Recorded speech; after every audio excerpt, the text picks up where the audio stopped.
We've got a little background on specific events now. One of the big challenges with people new to EFT trying to work on specific events is the definition they use for what a specific event is. Right. In general, the population of the world thinks that a specific event is something like a divorce, an illness, death of a loved one. That's a very common way to see a specific event. But when you're working with EFT, as you read in the tutorial, we want something that's a few minutes or less. We want, an emotional crescendo. We want the moment that's focused on oftentimes it's even the intensity. It's even a few seconds, because we Right, want that peak peak crescendo. That's where you Right. really want to narrow it right. That's really being specific in the emotional area. That crescendo, that thud, if you will, that happened when somebody said this or you saw that or whatever. Right, and that's isolating a particular disruption Yes, rather than right. trying to address Of a handful course. of disruptions at once. Of course. Right. So, for example, if somebody said, well, there was a divorce. Divorces are often traumatic for people. Yeah, and in a lot does of that different not ways. sound like a specific event? does, I mean, it's got that absolutely. ring to it, Yes. Oh, there was the divorce. There was a Okay. beginning, there was an end, there was a plot, there were characters. Yes, but as a practical matter, that divorce, from the time one first has that decision or hears the news about it or something like Yeah, that, till the right. time it's done, that takes days, weeks, or months. Or years. Or years. And there's a lot of the little few-minute segments in there that contain the emotional intensity Yes. of the divorce. And Tons so of them, we want to go typically. through and find those, Yeah. right? So some of those examples would be, when your husband sat you down and said, "I found somebody new," Yeah. or the Okay. day you sat down and you told the kids. The moment you're in the living room and you're telling the kids that mommy and daddy are no longer going to be together. That would be two specific events Right, within those the would be two, divorce. right, Okay. right. One when you hear the news, one when you tell the kids in this example. Yeah, and there's probably a moment where you're signing paperwork and things are final. Yes, and there may be even a moment when you finally get it, because at first maybe there's a thud, or a crescendo, Yeah, but it doesn't really land quite yet because you're not prepared for it. So right. And another then time maybe comes. there's the first night you spent alone. That's right. Crawling into bed that one night, And- that first time. And watching your partner move out with the Boxes, furniture and right. the clothes and boxes and Yeah, or even all just of that. watching the moving van drive away. yes, Yeah, All- that could happen in a matter of 30 seconds. yes, and for some people, watching the moving van drive away could be semi-traumatic. Right. And for others, it could be, whew, he's Thank gone. God. So it varies with the different people. Right, and again, you don't know until you get in there. Yeah. But you're trying to find the tiny little moments that contain the emotional intensity. Yeah, and that's how you'll unravel this divorce. Just to tap on, even though I had this divorce, Right.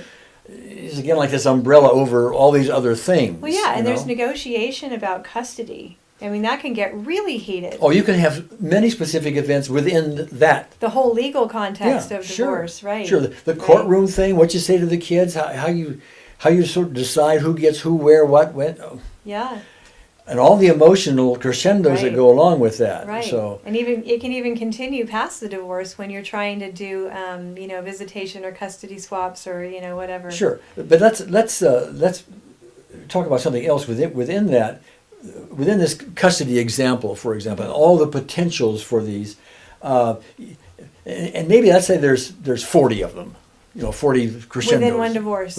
Well, no, and I'm talking about within custody. Within custody, with right. one custody battle. I mean, it could be. It doesn't that you have to sit there and go through with EFT all 40 of the crescendos. Right. Because we're coming now to this generalization effect. Yeah. So, because these crescendos seem to have a commonality in them. They got similar people, similar environment, similar themes, if you will. Once you take care of 2, 3, 4, 5 of them, and do them well, then the rest of them just don't seem to have much juice to them anymore. Yeah, that happens often. And but anyway, that happens within these things, and so you don't have to just go to every single one. But it's really important to be that kind of a detective that keeps asking the question why and gets to them. Right. Okay. Right. Yeah. So, let's talk about death of a loved one. A lot of people are traumatized by, so-and-so died.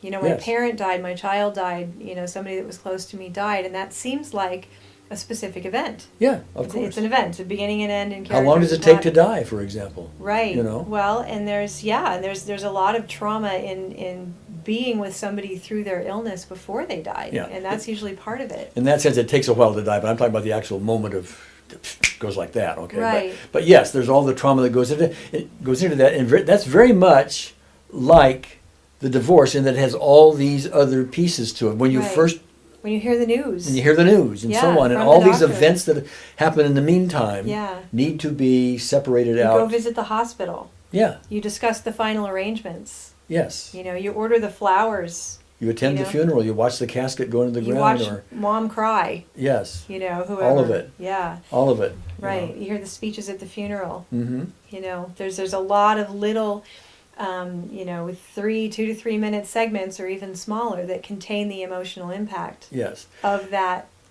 what somebody would call an Yes, event. and when you see, what happens a lot of times is the client will come in the case of a death of a loved one, they're talking about grief. Right. Oh, I still have grief. So-and-so in my family, a family member died too young, was very important to me, and so on.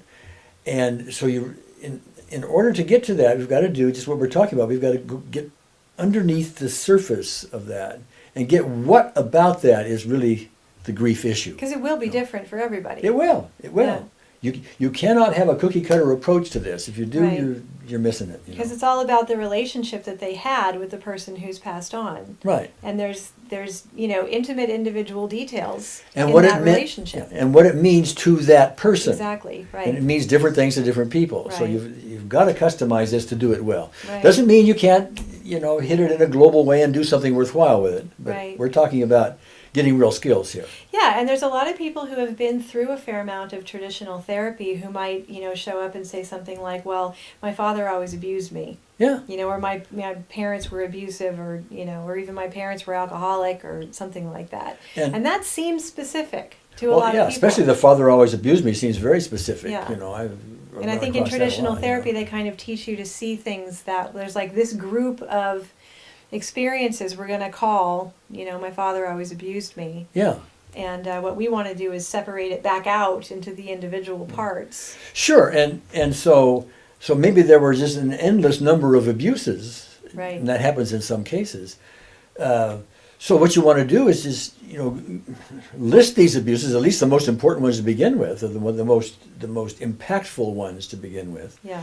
The specific events. Not my father abused me, but the time my father hit me when in front of my little league baseball team. Right. How humiliating and all of that. So you even take that one and get down to the specifics of that. Yeah. And you start collapsing that, and then you go to another one and another one and another one, and then we have this generalization effect. Right.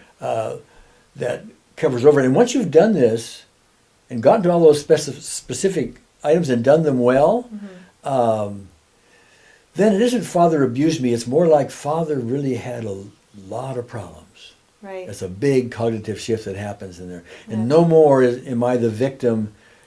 I'm now someone free of it. But Right. you're not going to get free if you just